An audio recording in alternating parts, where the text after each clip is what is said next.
And let's begin in Israel, where Israel is consistently pushing ahead in its war against Hamas, taking out their fighters and destroying their weapons. And there appears to be evidence even some Palestinians are angry with Hamas. All of this, as Israel says, talks for the hostages have broken down. CBN Middle East correspondent Julie Stahl brings us the story now. She's in Jerusalem. More fierce fighting inside the Gaza Strip after Israel said it had encircled the southern city of Khan Younis, a Hamas stronghold. According to reports, Israel killed scores of terrorists there. The Israel Defense Forces also said they located and destroyed a terrorist tunnel less than a mile from Israel's border. The soldiers found anti-aircraft missiles and equipment to produce and launch rockets. Meanwhile, thousands of Palestinians are continuing to flee from Khan Younis as Israeli troops advance on Gaza's second-largest city. Everyone started fleeing. They were saying the Jews have entered Al-Amal neighborhood. We couldn't handle it anymore, especially for the children's sake. We want a solution. Do we just stay on the streets like we're doing now? In an unusual act, video posted by author Khan Younis on X, formerly known as Twitter, reportedly shows Palestinian men, women, and children in Gaza expressing their anger toward Hamas and its leader Yahya Sinwar near a Gaza hospital, and demanding he return the hostages so the war will end and Gazans can go home. Israeli government spokesman Elon Levy says it's all Hamas's fault. Hamas decided to wage war and to fight that war hiding behind civilian areas, embedding its military infrastructure underneath civilian buildings. Now, according to the UN, in most conflicts around the world, something like 90% of casualties are civilians.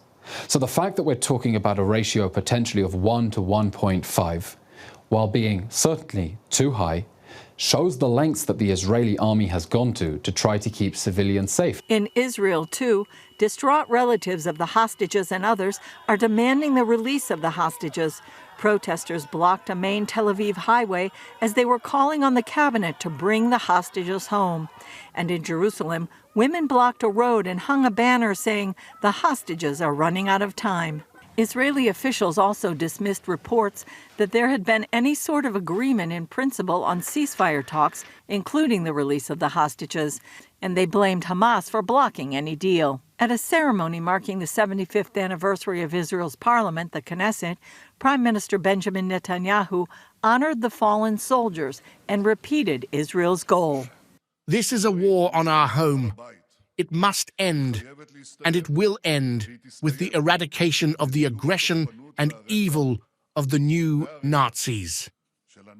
Those who attacked, kidnapped, raped, and murdered brought upon himself unprecedented destruction with his own hands.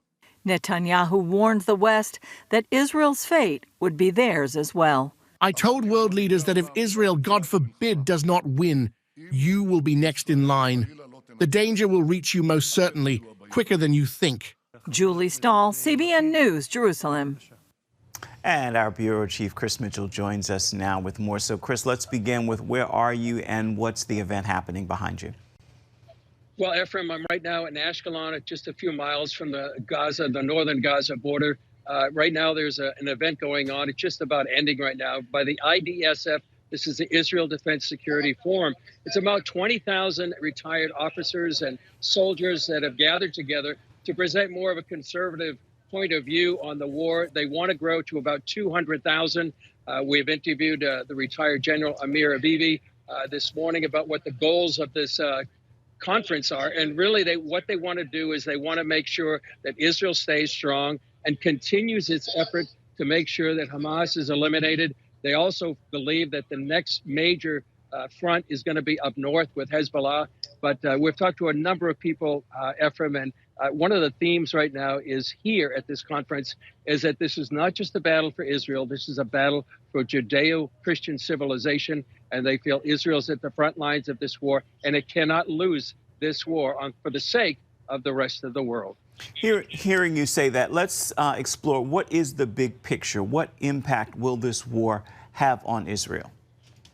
Well, the big picture right now is not only in Gaza against Hamas, but as they were explaining, this is really Iran, the octopus in the Middle East, and it's stretching out to all these proxies around the region, Hamas being just one of them. The other one, the major one, is Hezbollah, but also the Syrian-backed, Iranian-backed militias in Syria and in Iraq, and also the Houthis in Yemen. And so the mastermind behind all of what's going on right now is Iran. And this is the head of the octopus, the head of the snake. This is the big picture, and people really need to understand that it's not just this one battle, this conflict between Israel and Hamas. And the other theme I've been hearing here in Ephraim is this, and this is really an existential threat to the state of Israel, the Jewish state.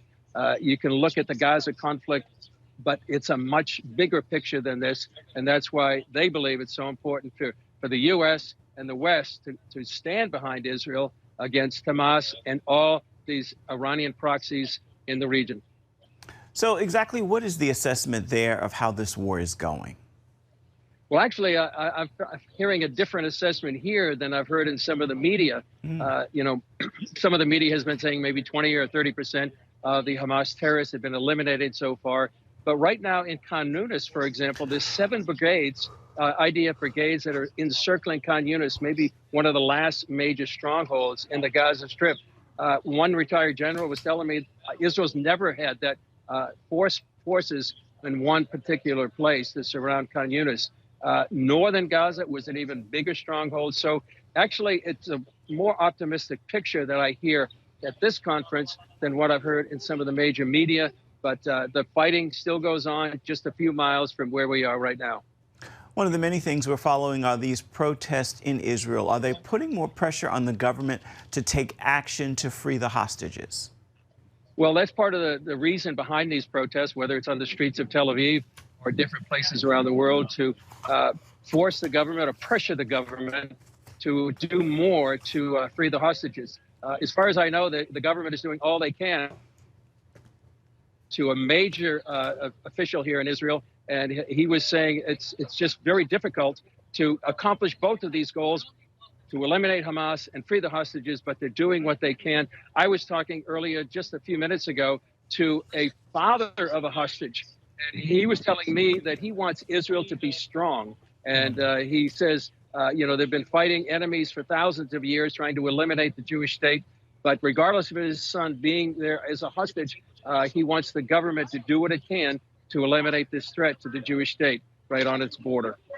What are your thoughts? What do you see coming next in the fight against Hamas?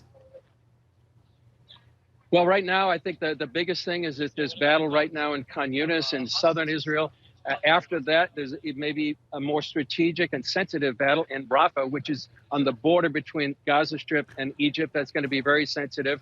And what happens in the next few weeks and months, perhaps the war will end or Hamas will be eliminated. And the other big thing, Ephraim, is these leaders.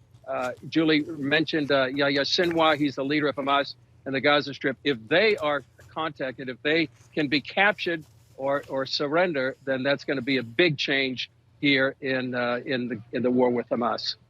All right. Thank you so much for your insight. Always much appreciated. Please stay safe. We are continuing to pray for you and the team. Thank you, Chris.